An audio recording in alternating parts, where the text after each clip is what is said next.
to be a wonderful new series for all of us. But I do want to start with a moment of celebration for Marion. It is her birthday today. And I just want to offer you, Marion, that Shehechianu moment, which suggests that God is blessing you as you reach this milestone. And I just wondered if you would like to share one word about what this milestone means today to you. And it can literally be one word. Thank you, Michael. Gratefulness, gratitude. Lovely, thank you. I wonder if anyone else is sharing a birthday this week or today. Okay, so for all of those coming up, gratitude and gratefulness as we come to the moments in our lives in which we feel blessed are so important.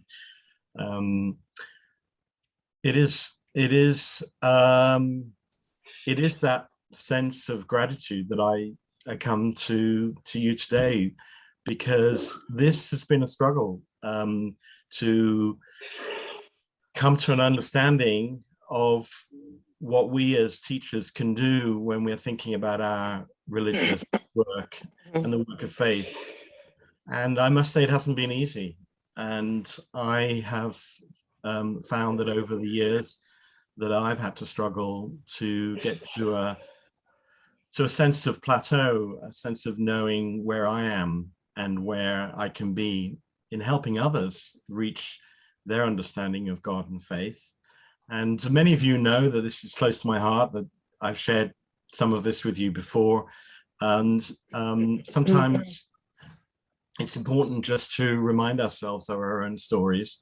Mine is one that I suppose begins in adolescence, where I was struggling so hard with this topic that I wouldn't let it go. And I felt that trying to understand God in my life was something that really gave me pause and continued to over a period of time. So much so that when I finally spoke to a rabbi who said to me, for all the struggle you're having, it's worth really pursuing what is troubling you. And that really opened up for me an opportunity to think about the fact that the struggle was part of the journey as well. And I have reached a point where in many aspects the struggle continues, but I can also see the value in the struggle. And I think that's some of what I'd like to share with us today. We're going to start with a little video that came out this year from the Jewish Education Challenge people in Washington, D.C. They have taken the teaching of God and faith to their heart.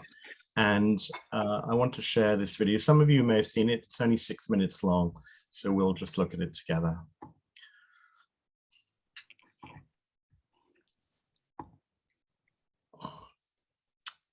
Okay, so now we move into the PowerPoint, and I want to make sure that you can see it. Is that correct, Marianne? Yes, good.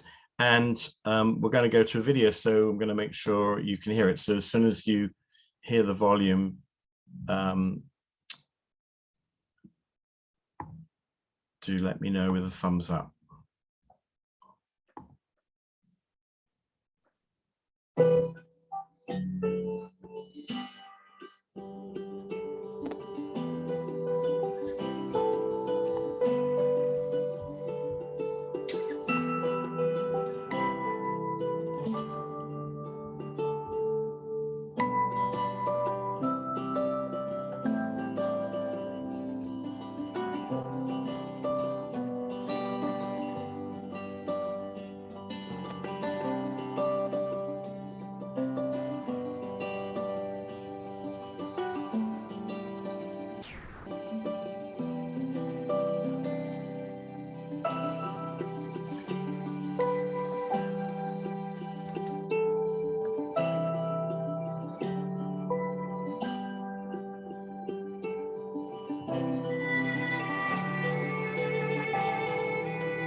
So let's just pause for a moment, take that in. I'd be interested to know what you think of the issues that are being presented here in this little video. What did you notice? Please feel free to unmute and let's have a conversation.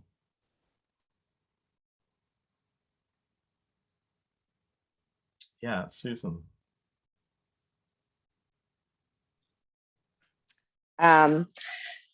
I'm wondering why you can't do both. Something about that question makes it as if you maybe that you have to choose, and how would that look if you did both? Right. Or how could one support the other and work together instead of it being either or? Right. I don't know the answer. That's question occurred to me. That's what we're all exploring, definitely. But it's a goal, isn't it? It's an intention. Torah is important to us, and the personal growth of our students is important to us. Other issues that people noticed. Yeah, Beth. So I agree with Susan, but I think that we can stretch that out and say, but the father covered her grades, and it wasn't necessarily grades of the religious school like it was at the very beginning of the thing, of the video. It was now as she was an older teenager and the struggles that she had. And I think he realized that you could do both, because he uncovered all of those things from the bulletin board and went back to that sign that she drew when she was a child saying, "I love God." So I think the father did realize that she could do both. Yeah, Rebecca, thank you. I think also with religious studies, we have the luxury of not having to live up to, say, a standardized, like our kids don't have to take the Judaism MCAS at the end of the year. And also just that it's different from an academic subject in that it's not just about what you know, it's that feelings are tied up in it as well. So yes, you want academic excellence on one level, but also there's something separate from academics when it comes to teaching about God and spirituality. Mm-hmm. So there's some sense of how to integrate, and also some sense of how to keep separate, and to make sure that what stands out for me, and I've seen it a couple of times now, is this image of this picture of I love God being covered over by all the other things that are present in her life, and then that I love God is hidden away and not addressed again until the father brings it forward. Sam, did you want to comment? Yes, sorry, commotion in the house. I was resonating with that as an educator, with that particular image of that picture being covered by the calendar, and thinking about how, for me in my work, I often lose sight of that because I'm focused literally on the calendar or what the next program is or the administration. Right, good, thank you. Janice, yes. I was also equally struck by the Algebra 1 book and the Spanish and whatever stacked on top of the Siddur. And it was forgotten about. And that happens so often for our teens. Everything is stacked up. And if we try to say, okay, no, but this is really important right now, it doesn't connect for them, because what's important to them right then generally is algebra, Spanish, yada, yada. And there's got to be, I think, as the first speaker said, some way to balance that. Right. Thank you. So, Jamie, yeah. I just wanted to bring up the idea that God as a concept is, or can be, very different for a young child than for a, say, sixth grader. I'm teaching now sixth graders I used to teach second graders. Second graders had no problem talking about God. My sixth graders, when asked about God and what is God to them, cannot answer that question. Okay, well, we'll be talking about that today. Thank you for sharing that. Obviously, the developmental tasks of this work is going to be different at different ages, and I think we should start with ourselves, of course. Just as a note, those people who don't have screens on, and I can understand why that might be, I'm not able to see whether you're wanting to come in and comment, so feel free to unmute and comment if you are choosing not to have your screen on. But so, Susie, yes. I was noticing how there was a correlation between moving away from God and moving away, creating distance with her parent. And that just Dufka at a time when she needed more support, she chose to isolate herself from what had been important relationships in her life. Right, and so the consequence of the interrelationship between, as we've already said, Torah study and pressures on her from academics, and then the consequences of relationship and distancing oneself from that earlier connection are all interrelated and all connect together, and we're going to think about that as well. So thank you for sharing that. I do want to start, however, briefly with ourselves. So Marion, if you could put that Word document in the chat. So let me share my screen again. You're seeing now a little exercise called Windowpanes on God, and there are 4 panes, and I'd like you in your own document to respond to these 4 panes. For you, this is just for yourself, 1, 2, and 3, and we will ask you maybe if you want to share number 4, and I'll give you a minute for each pane, and I will ding a chime when a minute goes by. So if everybody can see that and can just jot down for yourself your response to those 4 panes. The document should be coming to everybody. It's in the chat. It's a Word document, so each of you can open it and jot on it yourselves.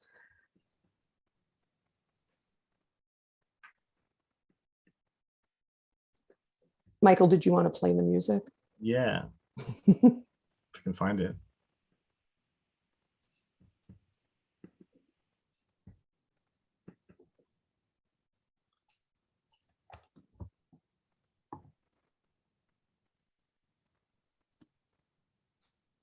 I think I see it up on your bar there, the Pascal Rogue, the Claire de Lune. Is that what you want to do? Yeah, I can't see it on my screen though. Oh. Okay, I stop sharing.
Okay.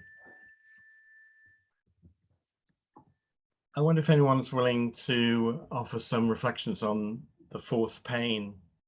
And I realize we're in a space with colleagues where hopefully this is a safe space and a brave space for people. But if you're willing to just reflect on what that exercise enabled you to come to in the fourth pane, as we look through these windows into our experiences and understandings of God.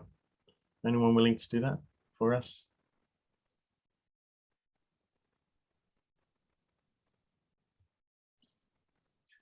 Robin, thank you.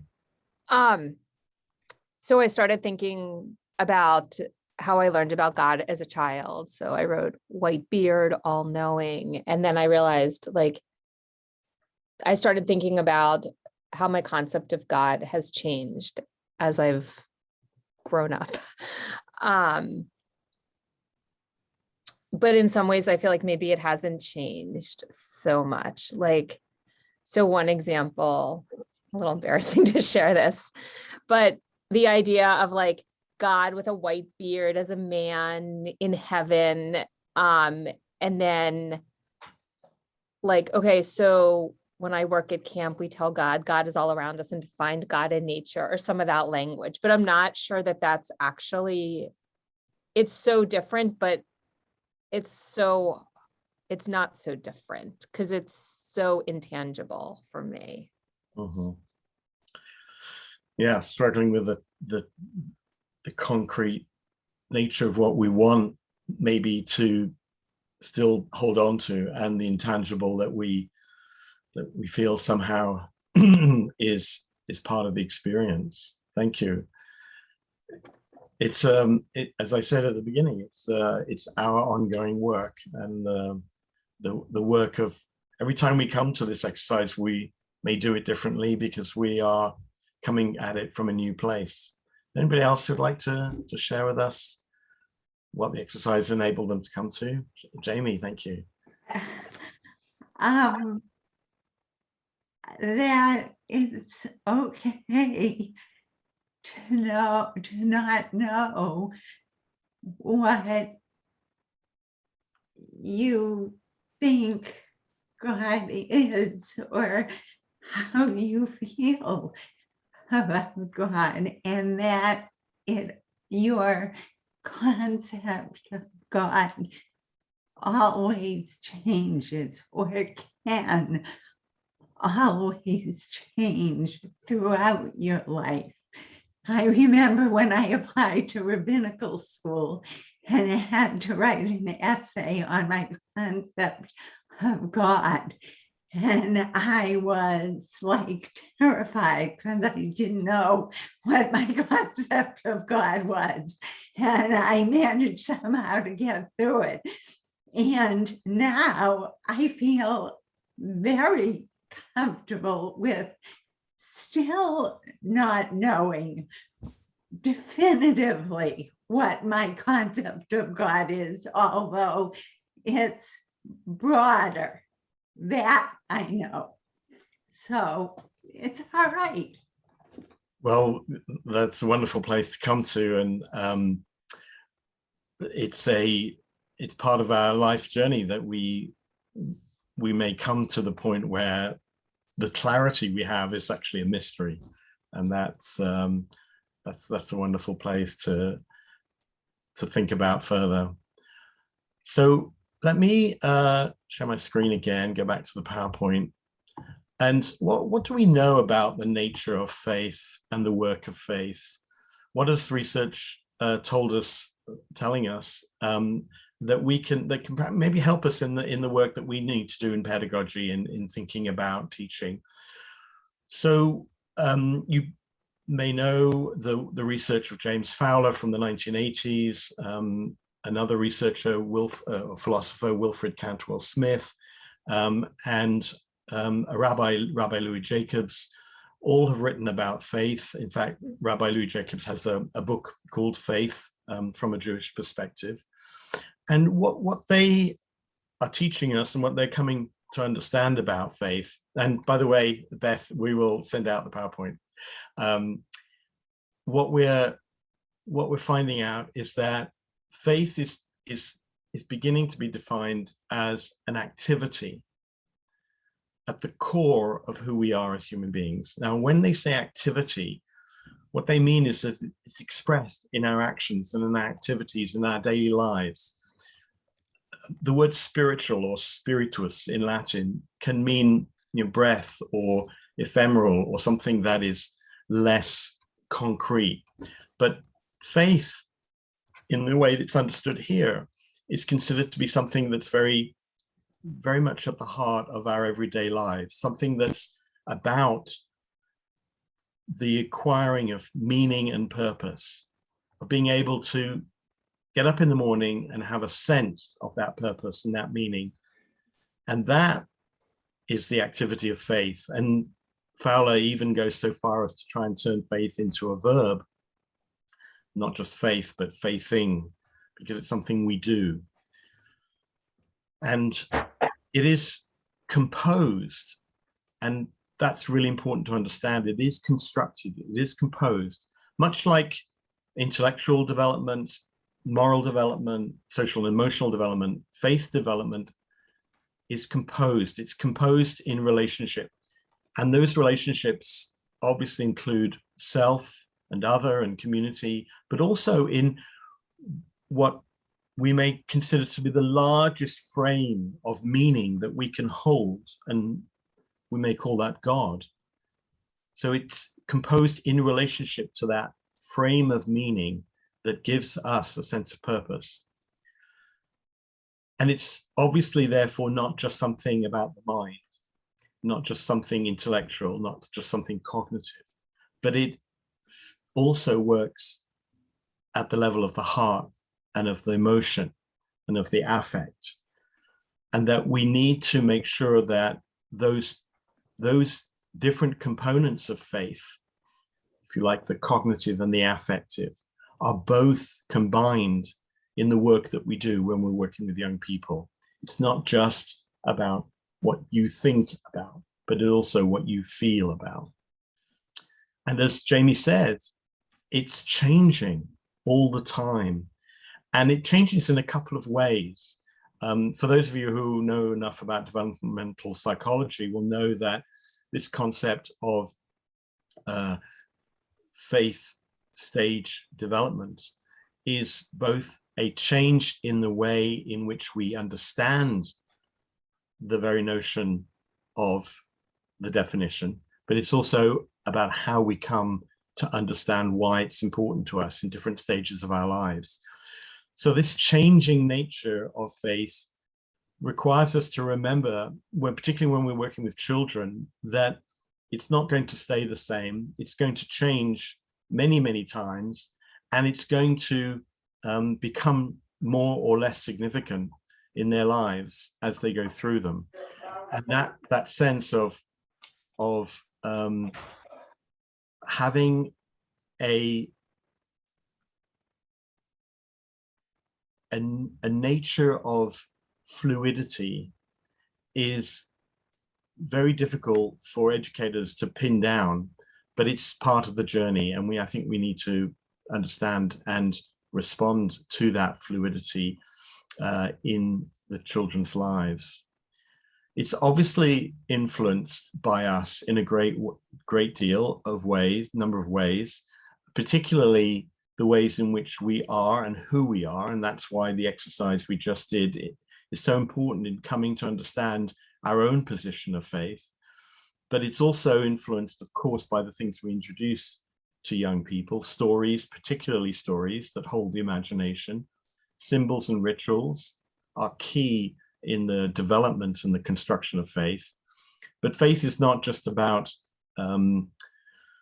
the emotion, but it's also about ways in which we live our lives. And so it's also directed by the moral decision making that people will make. And that is influenced by the activities that are around them. And as we saw with the young girl in the movie, that it affects her relationships. It affects the ways in which she's looking at learning, looking at her growth, looking at who she is as a growing human being. All of these are interrelated, and it is part of what the work of faith is all about. And finally, I think importantly to remember, I think we all know this, that faith is part of who we are as being human. It's not something restricted to people in religion or people who want to be connected to synagogue or church. It is a part of who we are as humans. And to be human is to express and to refine our faith journeys and to work on those faith journeys. That's the very essence of what it is to be human and to have the divine revealed within us. So this is for everybody. It's not just for the few, and it's not just for those who enjoy, coming to synagogue or participating in religious life. It is open to everyone. And I suppose I want to also emphasize the importance of knowing that we need to make this accessible to everyone, of whether they have the same abilities or other abilities or disabilities that allow them to have to need to approach this in different ways. So I have come to believe that we need to teach two aspects of this work of faith. We need to teach essence and we need to teach presence. Essence is what is God, and that is going to be expressed in the traditional way in which it has been expressed, theologies. What is God about? How does God manifest God's self? What are the consequences of people's beliefs about God? How does it relate to being a Jewish person or another religious person, or indeed a non-religious person? So all of those theologies, all of those questions of theologies are important in this work. It also is, of course, as we've said, important about the decision-making we make, particularly where there is a sense of personal choice to be made about who we are and what we need to be and what kind of a person we are in relation to others. And we will obviously be exposing children to images of faith, of essence of God, particularly in the Siddur and the Tanakh. And I would suggest that's really not sufficient for understanding a true sense of Jewish theology, and that we need to also be looking at other literatures, other images of God. The Siddur and the Tanakh only give us a very limited spectrum of understanding about the essence of God. But presence is important too. And that could be expressed as, when is God? When is God in our lives? When is God manifest in the opportunity to express the work of faith? And that comes from wonder and curiosity, particularly from children asking questions, from being able to elicit those questions and to make sure that the questions are being asked and asked continuously. That's a really important part of the work of nurturing and guiding presence. It comes through creativity, and it comes, as we said earlier, through just the mystery of knowing in different ways, being able to be open to the idea that we can know things in different ways.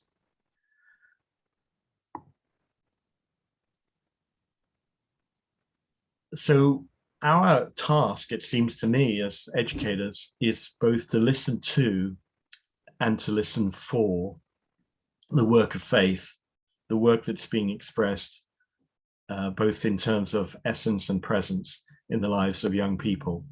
And I want to bring you the work of Rebecca Nye. Rebecca Nye is a researcher in this field, and she has coined the phrase relational consciousness. And she defines relational consciousness as a heightened awareness in the lives of children to find connection and relationship inside and beyond themselves. And her work suggests that we we can't just listen to what children are saying, but we also need to listen for what they are trying to say, because much of what they are trying to express in the construction of faith is nonverbal. It's not yet come into language. It's part of their imagination. It's part of an unexpressed understanding, a way of knowing that's not yet come into being. And bringing the nonverbal into language is the sensitive work we have to do as educators when we are beginning this work of faith. Finding a way to listen for those things that are just emerging from a child's consciousness, relational consciousness. And of course, this is so hard, and of course also changes with different stages in life.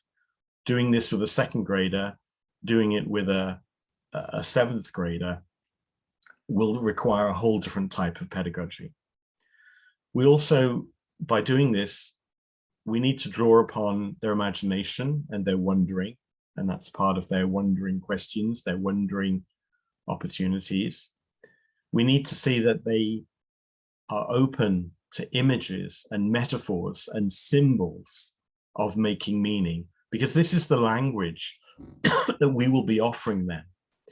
Images that relate to the way in which we understand God, or our tradition understands God, metaphors and symbols and rituals that provide our language of being able to express and construct a life of faith. Connecting God language with personal experience. And this is so important to remember, that we need to find a way to bring those liminal moments, those times when we are in our milestone moments, and bring the language that the language of celebration, the language of marking moments to fruition. And that's one of the things I did with Marion at the beginning of our session. Asked her to reflect on that Shehechianu moment, to know in her mind what was the blessing that brings her to this particular moment, this particular day in her life that is so special. Many young people will express this work in a very personal signature. They'll be able to do it through their own sense of understanding, and that's something else that we will have to listen for.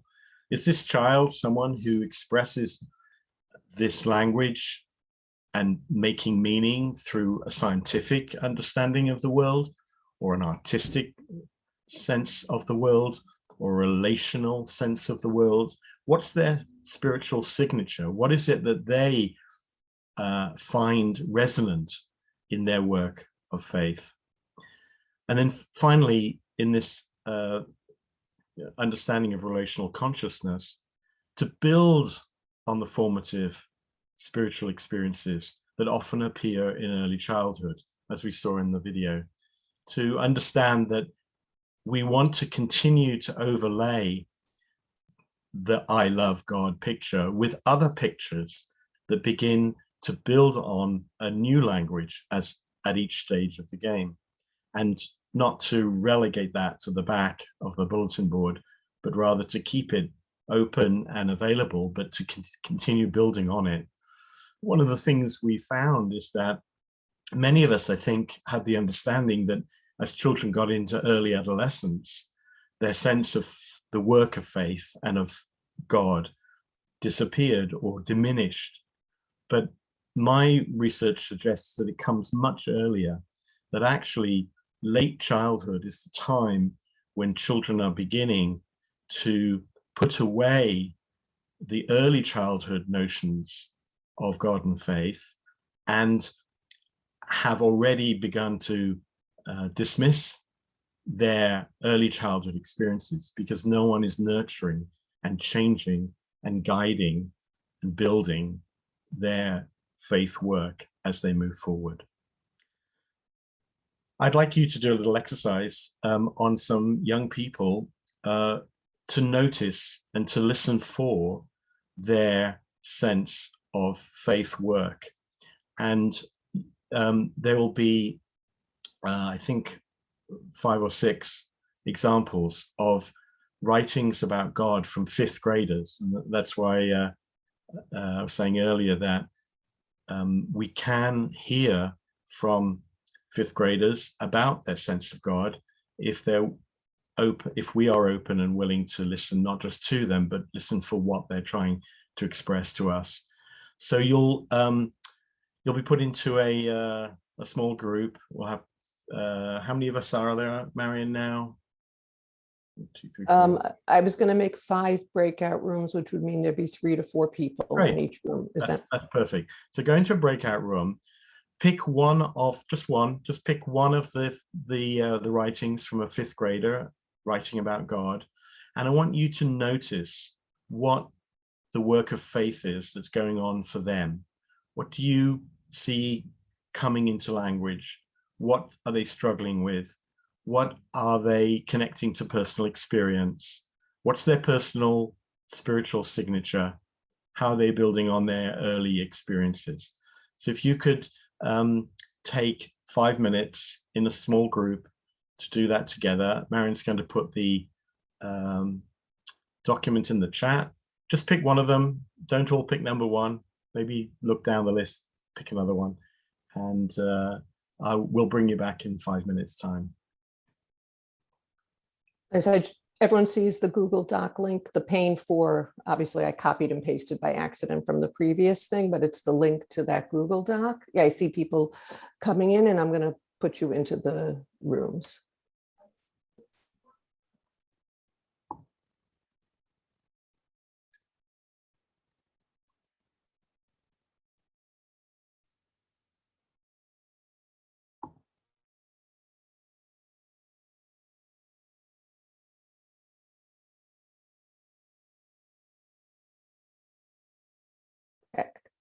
Ori?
Hi, did you just join us? Oh, hi. Oh, what happened? I was in a breakout room and Yeah, it was for 5 minutes. Who was that, Michelle? yeah, and Did I you got get, Yeah, we Yeah, got kicked everyone out. got Yeah, kicked out. we were just talking about, and we never got past picking which one, and then we were just talking about it, and I got bumped out. well, that was 5 minutes or 4 minutes and 57 seconds. So Michael, it's up to you. Do you want to, do you need more time? Apologies if we haven't had enough time to do everything that we want to do. Can I just ask you one question? Can I ask you what the prompt was? What was the prompt for responding? Right. I think Susan was asking what the prompt was. Susan, your internet's a little sketchy. What was the prompt? The prompt was to try and understand what we are listening for in the lives of the young people that we're coming to work with, to understand that their work of faith is something that we have to pay attention to, and that has to go beyond just listening to their expressions of language they already have, but rather to begin to think about ways in which we can move from their non-verbal understandings to a language that will be expressed in our religious terms. Michael, I think the question Susan may be asking is also one we were asking in our group. What was the prompt that was given to the children who responded? Sorry. Okay, so that's a very interesting, it's a longer story, but they were actually asked just to write about God. The word God was put on the board and they were asked to write about God. Now, it actually was not in a Jewish studies or a religious setting. It was actually in a Jewish day school, but it was in an English language arts class. And it was an exercise, if you like, in creative writing. And the topic was God. And they did reflect a real resonance with that topic. And the teacher who developed this creative writing exercise did it for many years, each year with a different cohort, and found it was perhaps the most interesting and stimulating topic that children wanted to write about. One of the things I did want to point out, and I hope that you pick that up in a few of the examples, was that the children were drawing upon formative experiences that had happened earlier in their lives. Now, these are children who are 10 years old. So earlier in their lives means something in early childhood. And that has been a very important touchstone for their work of faith. We were looking in our group, we were looking at one child who actually calls it out and says, I had an experience of God in a garden. And I go back every year and I wonder about that when I go back every year. She says, I had that experience with God. And knowing that our children have, in their early formative years, sometimes have had a very close and open experience with their sense of God, their sense of faith, is to feel that by the time they get to 5th grade, 10 or 11 years old, the work is really upon us to make sure that we are letting that out. If we are letting that become part of the religious experience, they can share with us. And that then suggests that we need a different kind of pedagogy. And I kind of want to, I suppose, finish with this thought, that the pedagogy we now need to offer, if we want to help develop this work in young people, is to draw first of all upon Jonathan Wucher's call to us a number of years ago, to understand that Jewish education is drawing upon our Judaism to supply meaning and purpose for everyday living. And if we want to be able to do that, and to do that particularly in our work of drawing them to a sense of religious purpose and to understanding both the presence and the essence of God, is to expand our Jewish education from subject domains of knowledge to include developmental outcomes of human growth, of which faith is one, so that we need new pedagogies beyond the pedagogy of instruction. We're all used to the idea of the classroom and the teacher and the subject matter and the curriculum. And yet we need to be thinking about pedagogies that go beyond that. We need to be looking for pedagogies of what I call encounter, the means by which we can provide that experience of God's presence in the lives of young people. It's not surprising that summer camp provides that notion of encounter quite naturally, or nature provides it quite naturally. But how do we incorporate that into a congregational education? We need to look at pedagogies of reflection and self-awareness. What does it mean for young people to have the opportunity and even the willingness to share with us these wonderful expressions that they have of God and faith that we're missing out on? There was one wonderful account of one of those fifth graders who gave a beautiful experience of the nature of their understanding of God, but to whom they had never shared that with anyone else. In fact, in their writing indicated it was the first time they'd ever shared it. That's a real tragedy if we don't have the opportunity to also create for ourselves pedagogies of reflection and self-awareness. And then finally, we do need, as we are now, and I think this is something that we can all be proud of, we need to develop pedagogies of social emotional growth and development, and the dispositions that come with that, all of the dispositions of gratitude and wonder and self-awareness that are part of our social emotional curriculum. So we are beginning this work, to do this work, and we're beginning to see how it can be important.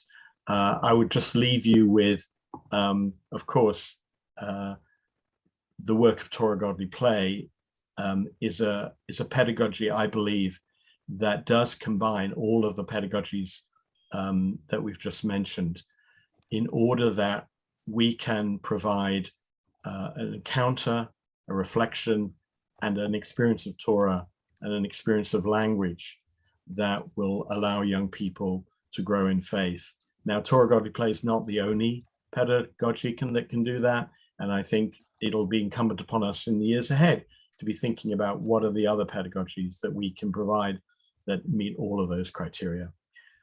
So I'm going to stop there and let Marianne take it back.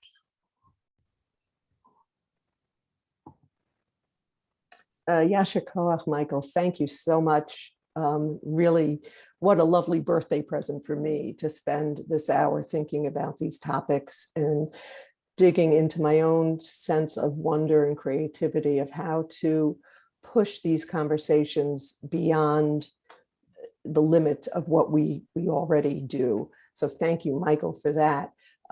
Thank you, everybody. I see there were a lot of interesting comments in the chat.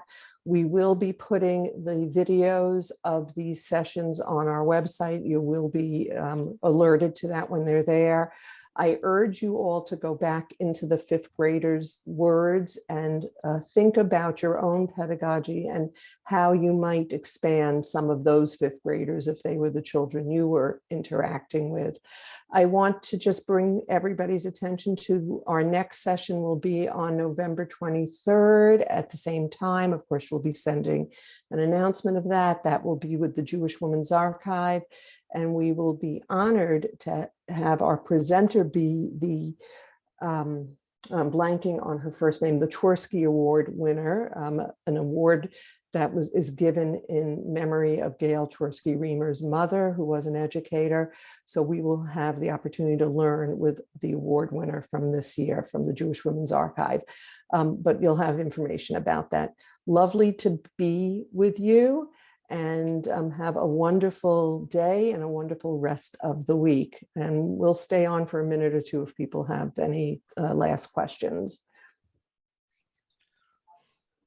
Thanks, everyone. And we will send out the PowerPoint. And I'm obviously here and available for any questions, comments, thoughts, ideas that you may have about these new types of pedagogies that we need for this work. I'm always interested in collecting those and sharing them and thinking about how to develop them. And Michael, is there a Torah Godly Play training coming up in Oh yes, thank you. December? Yeah. It's going to be actually at the end of January the 30th. We're doing another Torah Godly Play online training, and please do feel free to come and do the training with us. It's about 8 hours, and it's a significant impact on the lives of children to be thinking about God and faith. Fantastic. Good to see you all this morning. Thank you for being with us. See you all soon. Thank you. Bye.